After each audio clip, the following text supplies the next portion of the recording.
Praise the Lord. ஒரே ஒரு வசனத்தை கூட காண்பித்து கொடுக்கிறேன். சங்கீதம் 22ஆம் அதிகாரம் 24வது வசனம். தம்மை நோக்கி அவன் கூப்பிடுகையில் அவனை கேட்டருளினார். இன்னைக்கு ஆண்டவர் உங்களை பார்த்து சொல்ற காரியம் என்ன, மகனே மகளே, நீ என்னை நோக்கி கூப்பிடும்போது நான் உன் சத்தத்தை கேட்டு நான் உனக்கு உதவி செய்ய போறேன்னு சொல்லி ஏசப்பா சொல்றாருங்க. இங்க வசனத்துல சொல்லப்பட்டிருக்கு, யாரெல்லாம் உபத்திரவப்படுறாங்களோ, யாரெல்லாம் கஷ்டப்படுறாங்களோ, அவங்க கஷ்டத்தை என்ன பண்றது, ஏசப்பா அற்பமா எண்ணாம அவங்க கஷ்டத்துக்கு தாங்க கஷ்டமா நினைச்சுக்கிட்டு அவங்களுக்கு உதவி செய்யறதுக்கு ஆண்டவரே போறாருமா. இன்னைக்கு உங்க வாழ்க்கையில கூட உங்க கஷ்டத்தை அவரு கஷ்டமா பார்த்து உங்களுக்கு உதவி செய்ய வரேன்னு சொல்லி ஏசப்பா இன்னைக்கு உங்களை பார்த்து தான் சொல்றாரு.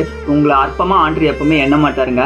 இந்த உலகத்துல இருக்க ஜனங்க பாத்தீங்கன்னா எப்பவுமே உங்களை அற்பமா மட்டும்தான் எண்ணுவாங்க. உங்ககிட்ட தேவை இருந்துச்சுன்னா பழகுவாங்க, அந்த தேவை முடிஞ்சோன்னா உங்களை கைட்டு விட்டு போயிடுவாங்க. ஆனா ஏசப்பா உங்க அன்புக்காக உங்க இருதயத்தோட வாசல்ல நின்றுட்டு இருக்காரு. நமக்கு ஏசப்பா நன்மை செய்ய தயாரா இருக்காரு. ஆனா நம்ம என்ன பண்றோம், ஏசப்போட அன்பை நம்ம வேல்யூவா எதிர்பார்க்கவே மாட்டோம். இந்த உலகத்துல இருக்க அன்பை மட்டும் தான் நம்ம நினைச்சு ஏங்கிக்கிட்டே இருக்கோம். இந்த உலகத்துல இருக்க அன்பு நம்மளை ஏமாத்திட்டு போயிடுச்சு. நீங்க அதையே நினைச்சு ஃபீல் பண்ணிக்கிட்டே இருக்கீங்க.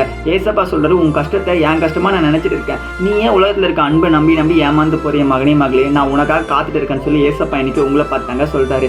இதோ இருதயத்தின் வாசல்ல கதவை தட்டாரமா, ஒருவன் சத்தத்தை கேட்டு கதவை திறந்தா அவன் இடத்துல பிரவேசித்து அவனுக்கு போஜனம் பண்ணணும்னு சொல்றாரு. அப்போ ஏசப்போட அன்பை தரத்துக்கு தயாரா இருக்காரு. அதை நீங்க ஏற்றுக்கொள்ளும் போது உங்க வாழ்க்கை சூப்பரா இருக்குங்க. விசுவாசிக்கிறீங்கன்னா ஆமீன் போட்டுக்கோங்க. இதே போல வைக்கிற வசனங்களை நான் ஃபாலோ பண்ணிக்கோங்க. God bless you. ஆமீன்.